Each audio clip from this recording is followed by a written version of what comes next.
Music is a language of peace. Music is a language. It's a language to communicate good things. There's this small smile he does. He just goes. And that is the African booty. Ladies and gentlemen, please welcome the Amazons.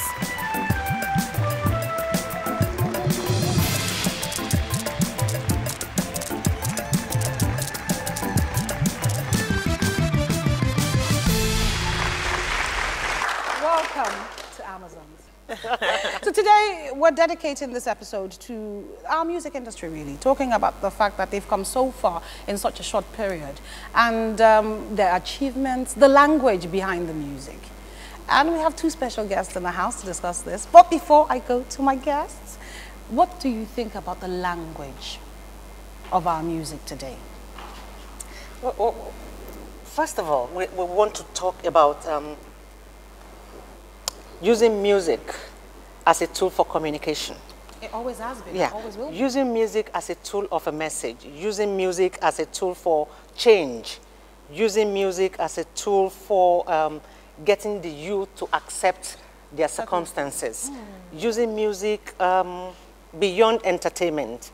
That is what the Nigerian music industry is about today. It is an industry that is engaging the youth in terms of providing employment, in terms of giving change to the society, in terms of also selling Nigeria to the outside world. It's a public relation tool for Nigeria now, yes, the Nigerian music industry. It was in the past before when sport was the tool for public relations for Nigeria. But you go to other parts of Africa now, they remember Nigeria. The first thing that comes to them, to the mind of those in the west coast of Africa, and indeed the world now, is the entertainment industry. Yes, the entertainment, home videos, and music. Music now is competing. And I think that government should begin to look at that industry, the music industry. But before we go into government participation, don't start. You don't want us to talk about government here. But you know what? In as much as I echo what Bimbo says, Aisha is saying that music is a language to encourage the youth to do good things, to communicate. Yeah, well, exactly. But at the same time, one thing that we really have to I think you really need to think about and look at as well is music also has a negative side. Yes, it does. It can. In terms of the lyrics, the languages, the kind of message we're sending to younger ones now, you know? Yeah, because if we say it's a tool of dissemination, then what sort of message are you sending out there to everybody that listens to it, basically? Is there anything that can control the kind of languages that, you know, a lot of this, if you watch a lot of videos now, it's sexual, it's about women, body, breast, that's what it's all about. You cannot take, I mean, that you cannot take in isolation. The images you see with music, it's not in the control of who watches. Who watches is a matter of choice, is a matter of deciding the time for which you show such images to the public. But it is in the hands. The control does belong to the musicians, does it not? No, the musician, don't forget that the musician first and foremost is in the business of music to make money. Agreed. And if sex is selling, that is what the musician will sell. Well, we can't even take it in isolation. Sex is used to sell everything. That was basically what I was trying to say is Aisha said music is a language to encourage younger ones. Music is a language of peace. Music is a language. It's a language to communicate good things. When you think of music, you think of good things. You don't think about bad things. But I'm saying, in as much as it's skyrocketed in Nigeria now, I think it's the fastest growing industry right now. There are other negatives that we cannot ignore because of, you know, where it's taking us in the world. I agree with you, but would you say that this occurs in every industry and that there's always the positive and the negative? And can we say that the Nigerian music industry has found a balance that works? I wouldn't say that. It's like we have woken up You know, music back then, you understand? Music back then is not the kind of music we have now. Every 3-year-old child knows music, and they know this artist. Music is changing. The world is changing. Back then, we used to have black and white television. Now you have color. You have the social media. You have internet. You have you know, magazines. You're bombarded with all sorts of images on a daily. You know, on a daily basis. So the world is not static. What we are saying about the music industry in Nigeria is that it has come very far. It has done well. Like every other thing, it has its positive, it has its negative. It's just for you to find a balance between the positive and the negative. You won't tell an artist what to sing. You won't tell an artist what not to sing. Well, we're here, but Aisha, we're serving as a forum to shed light on all this sides, on all this negative. Okay, Dolapo, what you're saying, would you say that the negative far outweighs the positive? I mean, I wouldn't exactly say that, but then you have to look at the group that the negative side of what anything is affecting. And if it's affecting children whose minds are like a blank plate, then you have to, obviously, you have to take into consideration. That is the responsibility of parents. No, yeah, I appreciate that, but then you take your child to a birthday party, they are playing music, and they're talking about personal things and private things. You're not going to put wolves in your child's ears, are you? You take the child back home. Yes. Or you tell the DJ. The DJ should know. Now it is not about the artist anymore. It's still about the parents. The parents of the child that employed the DJ. My child said to me, "Mommy, was something, go back, take banana." How do I explain what banana is? You tell your child that it's a banana. I have to say monkey. A banana is a fruit that you can eat. No, but the thing is, the caption was a banana going in a woman's mouth. Hello. Okay. No, I do accept what you're saying, and I do agree with it. But I think sometimes we leave the responsibilities of these things to the wrong people. It is, as far as I'm concerned, if I'm having a birthday for my child, I will make sure that the music is children friendly. Exactly. It's the parents. I will simulate that music before the party. I must know what music we are playing. The children would not dance to it. They want to dance to the things that they understand. And there's nothing they understand the banana stuff. I'm sorry, Bimbo, can I share this? A child was taken from Nigeria to Ireland, and when he got there, they said to him, can you recite a poem? He was singing, I don't know, one of these Nigerian. Okay, let's call on someone that I think is extremely. Let's call on someone that I think is extremely special. If he wasn't married, maybe Sha. Just joking. But I think he's such a wonderful musician. He's very humble, extremely talented, and gifted. Please, a round of applause for Two-Face.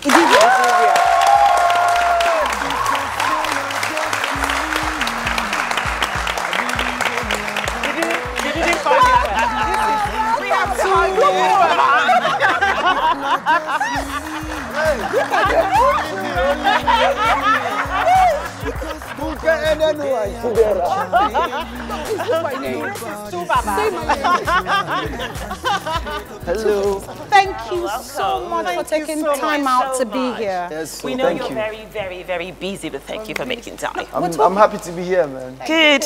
Nice. We're talking about lyrics. I mean, in the olden days, we had our King Sunny Ade, Ebenezer Obey. We had Fela, who is a prophet as far as I'm concerned.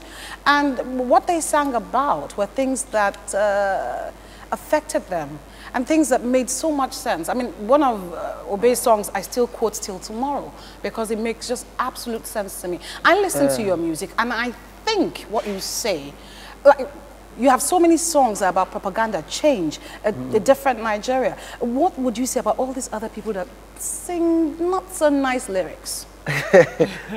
Wow. First of all, I'd like to say, you know, it's a free world. True. And, you know, entertainment is very, very vast in the sense of it, you know. So what somebody decides to sing about is the person's choice. And, True.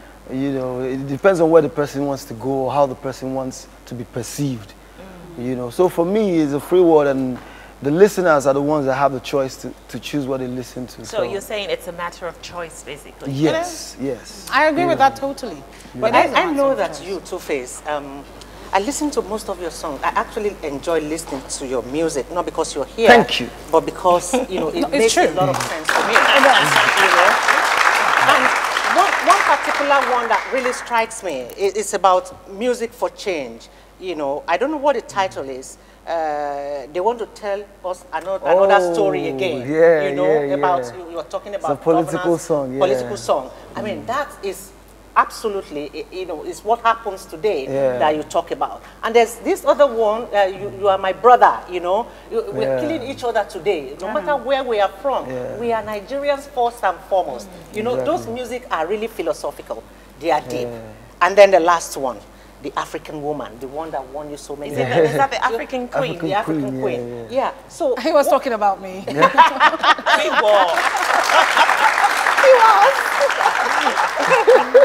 So what really is the inspiration behind the lyrics of your music? Okay. For me, the inspiration comes from everything that I see around me. You know, it comes from everything that I see around me, and I think. The gift of God has made me able to put it into a creative form, you know, that's music now, and then express it in a way that people can relate to it in a way that they cannot do it by themselves. So when I do it, then I'll say, oh, this guy is talking exactly what I wanted to say, you know. Can I ask you inspiration something? is everything. What is your, you know, she said music is a language of communication. Yeah. What is your objective? When you sing, what are you trying to get across? Who are the people? Who are your target people that you want to understand certain things and you want them to use your music to change their lives or improve their lives? Yeah, okay. Do you have any particular group? Yeah, that's a good one. Nobody ever asked me this before. My target audience is everybody, and my main message all the time is reality and you know, one love. One love. You know.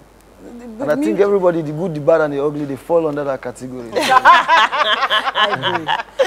Look, when you write a song, do you sit down and think to yourself, how will my fans take this? Yeah, that is the almost thing in my head every time that I'm writing a song or, you know, producing. Does that not disturb the creative process itself? No, I think it helps it. You know, why I say so is, if your music no sweet you, I want to sweet somebody else, you know. Sure. So you think about it from that angle. And once you're thinking about it from that angle, you now say, oh man, if people hear I'm like this, it go enter. If you don't feel it, you know that the crowd, they won't, the public, they won't feel it as well. I've always wanted to ask you Two-Face, there's this particular music. I hear a lot of rumors about that music.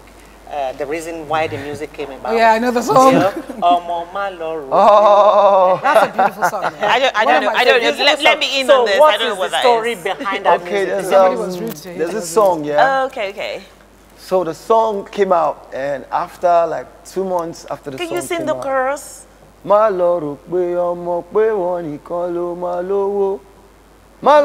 know it? Make this money. You know. So the song is titled Only Me, and there's this line in the song that I said, I know say no be everybody sabi play ball, but I rise a compatriot if Nigeria call, you know. So that part is like, somebody just woke up one morning and just said, I wrote the song for Mikel Obi. Yeah, I heard and that. I think True that was false? That's totally false. Let me just clear that out of the way now before I even, you know. And I think the reason why the rumor had weight, or why the rumor really caught fire, was because that period I think they invited Mikel for one of the, is it a friendly match? I can't remember the exact, you know. One of the and I games. think he didn't come. I don't know the reason why. I don't know what happened, but he didn't come for this thing. So once they heard that, people were like, oh, okay. So then anybody talk, say, I know it's not be everybody sabi play ball. Say, if Nigeria call you, why you not go call, you know? Okay. And then they said, I saw him somewhere in London and he snubbed me. And that is totally false. The first and only time that I met Mikel was after the Mobile Awards in 2006. And he actually hung with us. He actually even called. We didn't even say me, P-Square, and D'banj. We didn't even see my friends. He was the one that was like, hey, Tubaba, P-Square, where did they go? You know, like, who be that? Oh, Mikel, what's up, you know? And it was just a peaceful hangout that day. I like the rumors. You know. So all those. So that rumor, We need to employ that. We need to employ the person that started that rumor. It was unbelievable. Very efficient, very efficient rumor monger. Spread like wildfire. I heard it from like 4 different people, and I'm like, really? And somebody actually swore to me that it happened. So now they heard it on Nothing Amazon like that, first. man. Nothing That like there's that. no beef between Mikel and Two-Face. I know you have an NGO. Yes. And it's, I love it when I see, you know, a lot of actors and musicians like Giving back. yourself trying to give back and stuff like that. And I think it's good because you're trying to give back, and obviously you'd encourage your other contact definitely. parts or whatever to Definitely, give yeah. back. Can you tell us a little bit about your NGO, what it's about, and Okay, the theme of my NGO is just service to humanity. Whatever we can do to, even if it's just one person, whatever we can do to make something happen for somebody, that's what we're going to do. You know, so over the last couple of years, right now I'm partnering with Little Big Souls. Okay. And Little Big Souls is mainly all about preterm babies.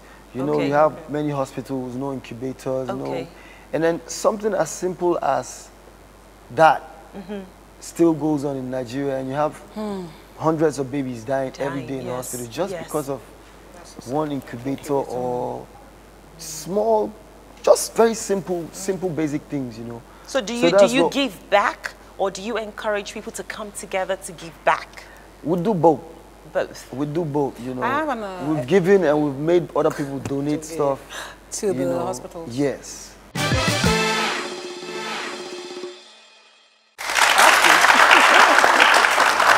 Welcome back. You're still watching Amazons, and we're still celebrating the artist and the music industry. We're talking to Two-Face Idea, my boyfriend. We're here just in the house. And, Make your colleague no cash you. no, I don't tell her. She's number 1 and number 2. It's okay. No, we actually had a very long chat back there, so We don't told worry. her what's up. Don't worry. So she knows. And we're still discussing music as a tool of dissemination. And now we have Two-Face in the house, and he wants to sing to me. He's been going on about it.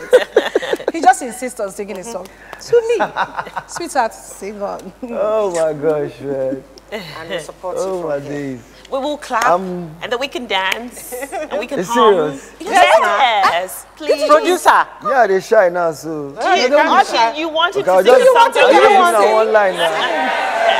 The kids did better. Do you want to hear Two-Face Okay, sing? what about, what's that one? African Queen? African Queen.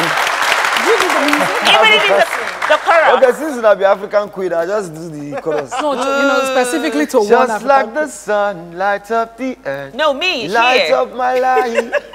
And you remind me of a thing. And that is the African booty.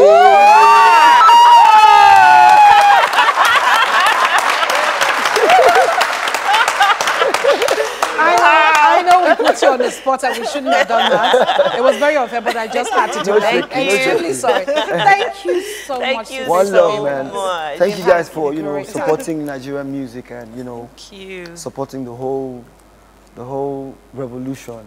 As long as you keep singing the way you do, we'll support you. Yes, so no shaking. We're right behind you. All right. We got your back. We'll be right back. Don't go anywhere. We have another surprise guest in the house. You start a song and you say, the sky is falling and the moon is traveling. I mean...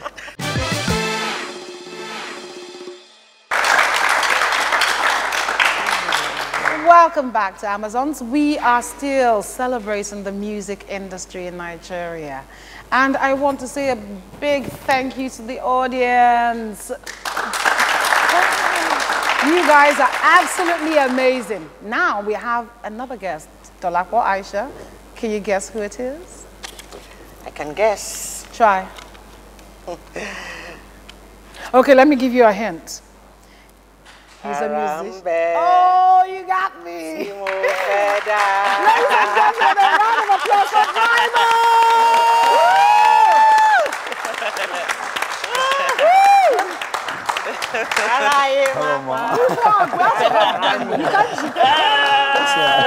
Thank you for coming. Thank you. Thank you so much. Thank you so much for being here today, Brian Moore. We know you have a really, really busy schedule. This chair is comfortable, Shao. It is.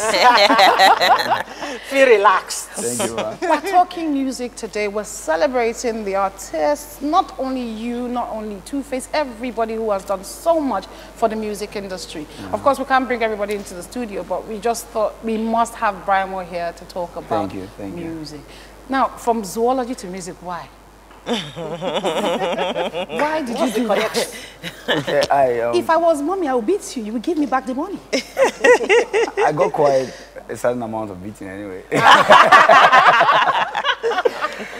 So I don't know what happened, but somewhere in my second year, I just couldn't do it anymore.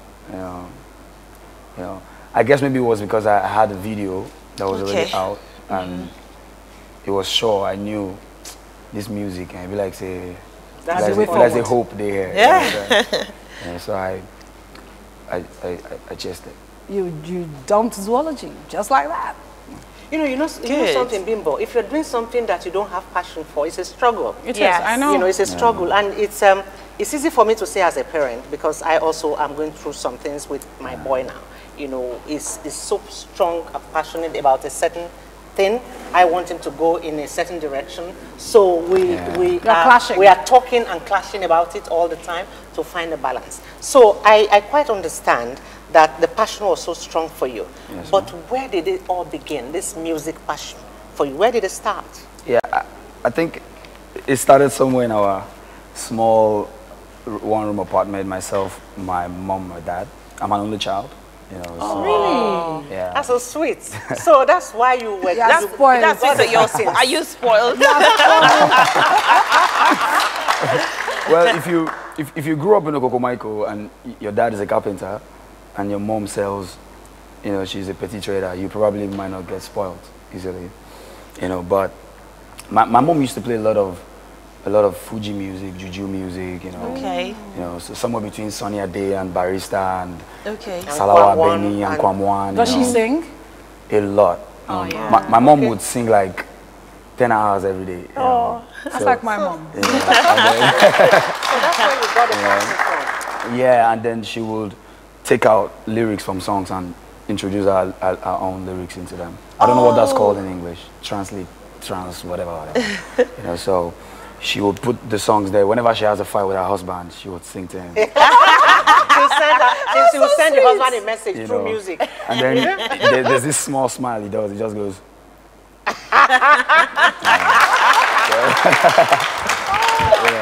You sound like you had a brilliant childhood. Yes. But I didn't know I was going to become a musician. In fact, as a teenager, I wanted to play football. Okay. You know, I'm a lefty, so I was just. Ooh. So everybody on my street just be like, "Where's that lefty boy? You know, that short boy." You know, but then suddenly between GSS 3 and SS1, I caught the music bug, started writing.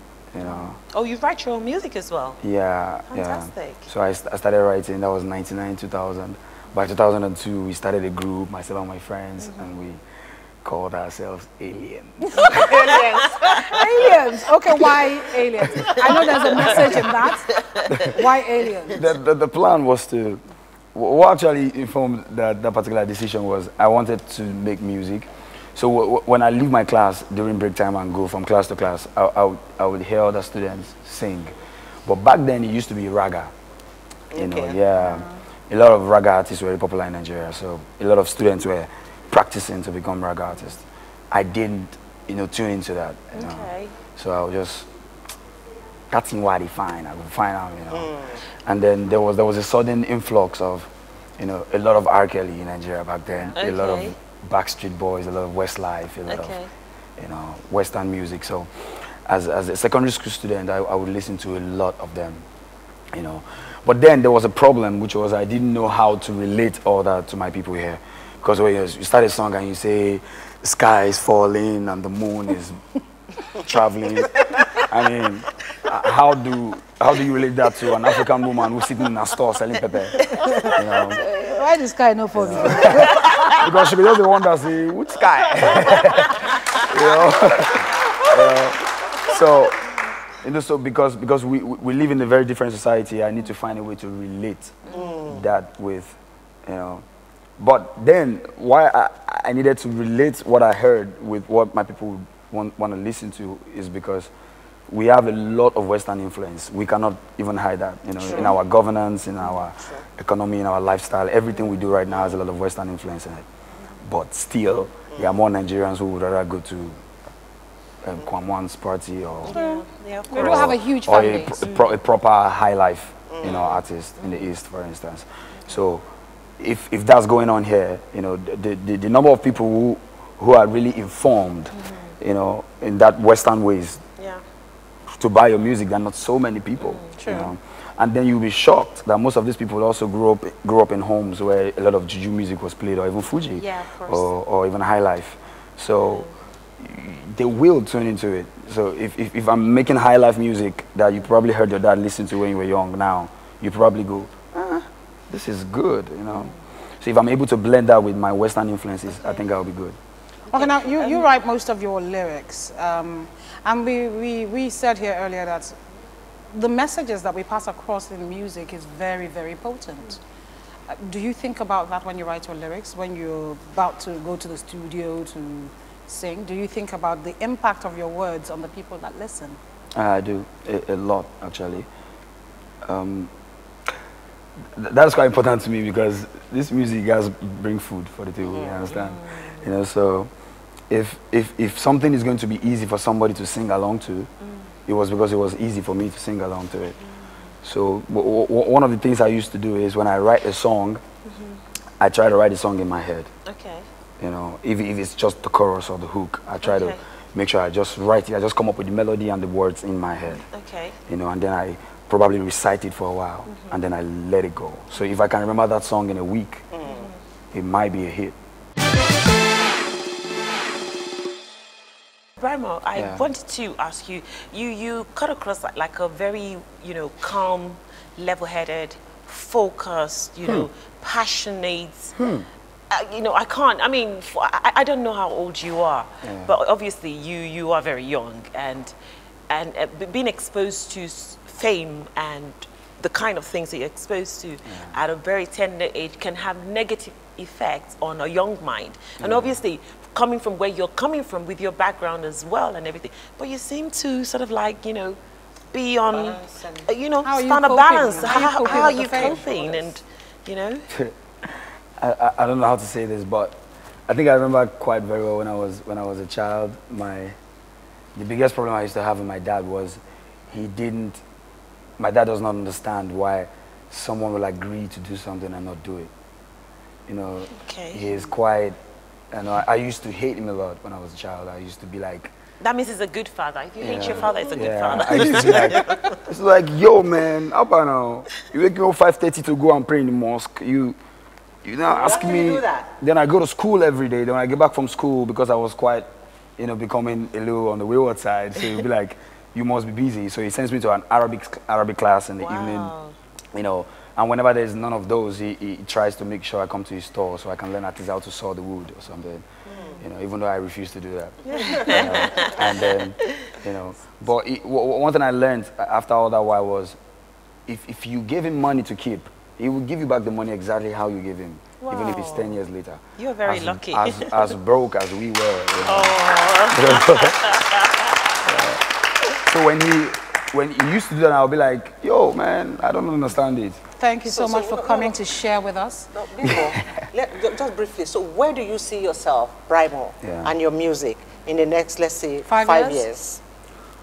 Sincerely, that's something none of us really know. So what I'm going to try to do is make the best of every opportunity I get and see where it takes me. Fantastic. Thank you. Thank you so much, Brymo, for coming so to chat with us, Thank for you, celebrating your industry with us. We are so grateful. Thank you, Mom. Thank you. Ladies and gentlemen, I still have another surprise guest. I'm full of surprises today. We'll be right back. You do not, trust me, you do not want to go anywhere. Like she would take the tapes into the car and play the tape, and it goes from sing hallelujah to yo, what's up? And she's like,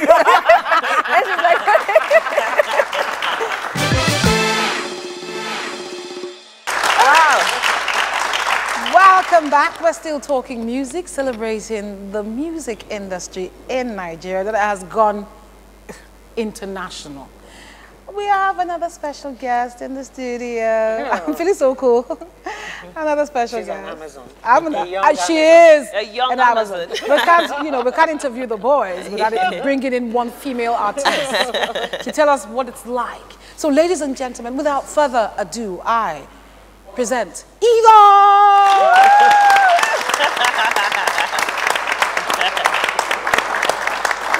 Welcome. How are you, Eva? I'm fine. Hi.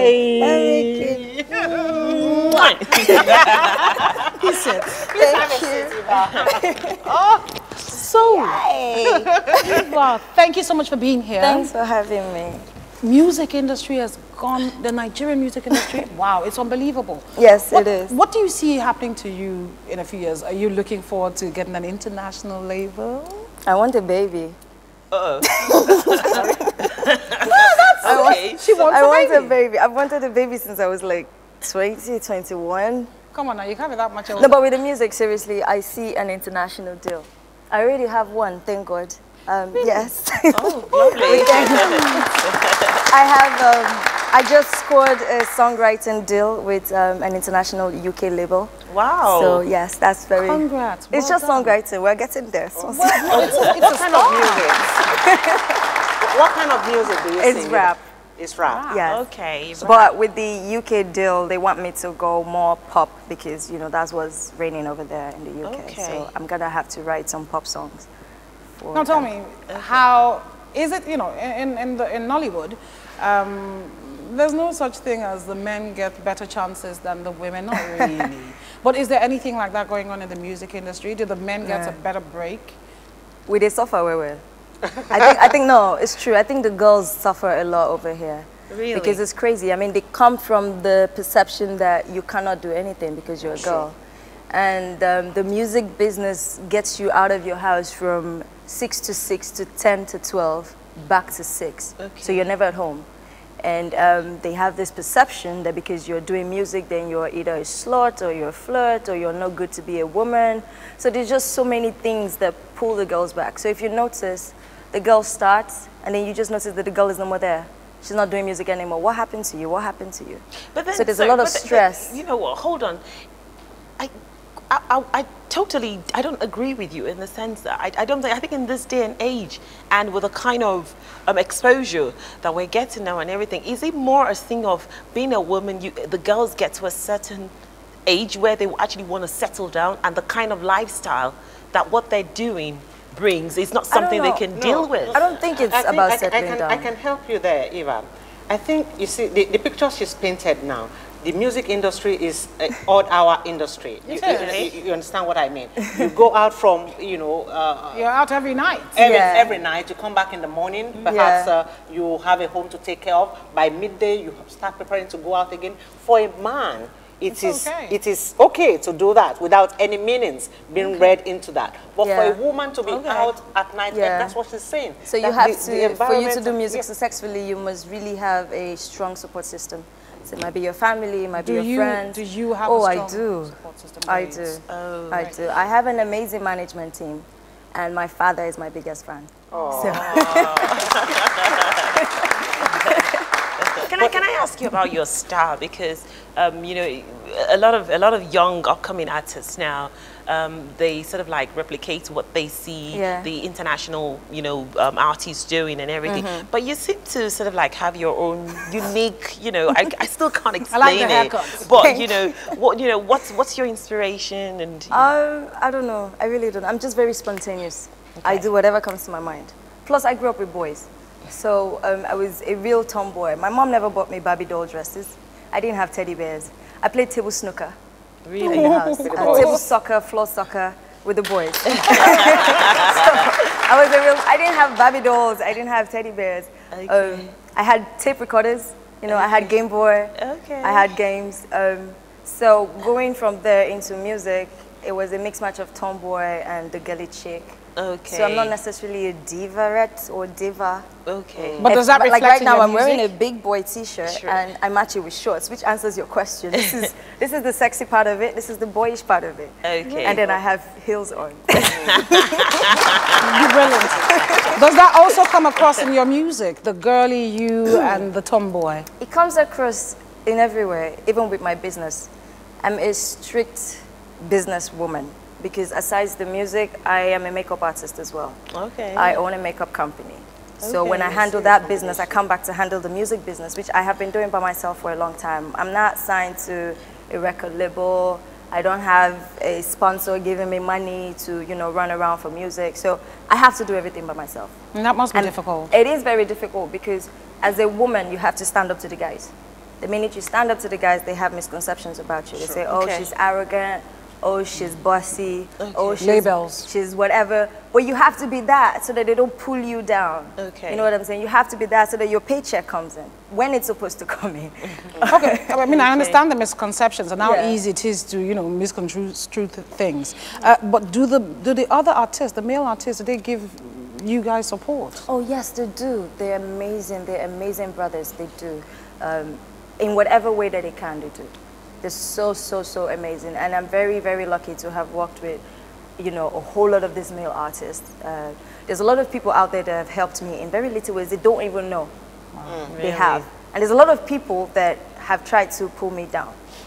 I'm just like, you know what, every day is a gift. God has put me here for a purpose. You better shut your ears to the bad and listen to the good and move forward. Exactly. That is the spirit. Yeah. Eva, you seem very grounded, and I'm listening to you. You are like a modern day super Amazon woman. Amen. No, seriously, you know, because you are multi-purpose. It's And my mom. It's my mom. I need her to be someone, some kind of My strength mom or is force. a hustler.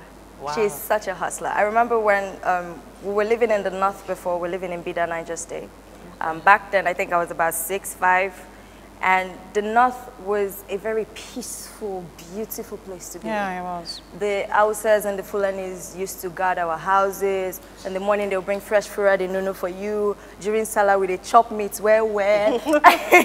So I lived in the north, and my dad was always traveling. My mom was a farmer. Okay. Because, I mean, everybody had like plots of lands everywhere. People were farming. If you had beans, you trade your beans for yam. If you had something, you trade it for a cow. So it was really good life. And I saw my mom being a farmer and a nurse at the same time. Wow. When we moved to Lagos, it was difficult for her to get her nursing job like easy. Okay. And I think I was in primary 4. I was about 8 or something. And my mom had to go out to learn how to sew while she was waiting for a job. While she was learning how to sew, my dad used to work in one of the bottling companies. I'm not here to do adverts. good. So, and because he was working in the bottling company, she could sell wholesale of the drinks. Okay. So we had a shop, and then at the back of the shop, she had a sewing machine. All this time waiting to get her nursing job back. Wow. And so I learned how to sew from my mom, which is where my fashion came from, and Okay. which is where makeup came from as well. Okay. I mean, she's just a workaholic. Right now, she sews in the house, and then she'll go out at 8 to go do her nursing job and come back again and sew overnight, and then wake up in the morning and cook for us, even when we can cook it. She's just, Amazing. I don't know She how sounds like an does it. amazing woman. Wow. So today, I find myself doing music. I'm a writer. I'm a makeup artist. I'm a fashion designer. I'm a dancer. And people ask me, how do you do all these things? I'm like, it's my mother. But It's my mother. do you think that being able to do all these things takes away from you fully concentrating on one? No, not at all. I started working when I was 15 or 16. I was selling Yaba Bend Down. A lot of people don't know all these things. It's not because my family could not afford, but it was because at some point I realized that if my dad was giving me, say, 25,000 for my allowance, I could triple that by selling Bend Down Select. And the girls were loving it in school. So all the big girls that you see outside, they will come and buy my Bend Down Select. Now, Miss Abi bend down. I will bend down and I will buy. So I was buying shoes, I was buying bags, I was buying clothes, and I'll go and sell in school. So imagine buying a shoe for 700 naira and selling it for 3.5. Wow. That's banking. Welcome back to Amazons, and we're still talking with Eva. Eva, rap. I'm not joking. I find rap really very male. I find it very sexy. Wow. It's easier for me because I don't have a sing kind of voice, so I rap. And I fell in love with rap thanks to my brothers. I was really in love with Eminem when I was growing up. Oh. And I used to dub over my mom's gospel tapes. There was a time when we had, Eminem for that matter. when we had the playback. I'm sure she was like not she would very take happy. the tapes into the car and play the tape, and it goes from sing hallelujah to yo, what's up? And she's like, what's going on here? So that's how it started, really. You mentioned earlier that you just got an international some contract or something To write music. to write music, and it's pop. So how are you going to? I don't know much about lyrics, but I know that the lyrics in rap is completely different from the lyrics in pops. Yeah. How are you going? It's actually easier to write pop Than the rap. than to write rap. It's easier because with rap you have to think of metaphors and punchlines and And rhymes and all that. With pop you just have to think of how to make people move and bop their heads and be happy. Yeah. Okay, thank you so much, Eva, for Thanks sharing for having your time me. with us. Thank you so much for having me. We loved having you. And Thank you so you guys, much. watch out. I just might become a musician. You wish. We're taking a short It will break. take you as long enough. It will On take that her to note, get- short break. We'll be right back. Don't go anywhere.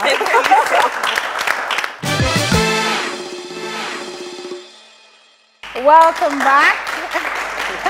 You are still watching Amazons. We've had a lot of brilliant artists in the house tonight. And we spoke about it before. Aisha, you made a very interesting point about music and the DJs. And I think it's really important that parents need to monitor their kids. If we want a change in the kind of music direction that we are soliciting here, it has to start from the home. I mean, the musicians, they are there to sell their market, and whatever sells is what they will sing. But it is the responsibility of the parent to decide what music their children listen to at home, what music they are exposed to on television, on the internet. In everything, you have to have some form of control. There must be. Yeah, there must be. Now, you have been watching us today talk to different artists celebrating the music industry, because the music industry needs to be celebrated. They have achieved a lot in, it seems like, such a short period of time. I mean, we have people who are now on international labels, doing collaborations with international artists, and it's just amazing to see. And something else, if you're as bothered as some of us are about the language of the music, do something about it. Make a change. Start from your own home, your children. And they can also send us their comments on the Amazon website. Don't forget, we're waiting. Aisha is very particular about it. The Amazons.com.ng. You know, send us your comments. Send us what you think about the Nigerian music industry. Let us know what the artists are doing, and let us know how music is affecting our society. Also, you Go can to our let chat us room. know.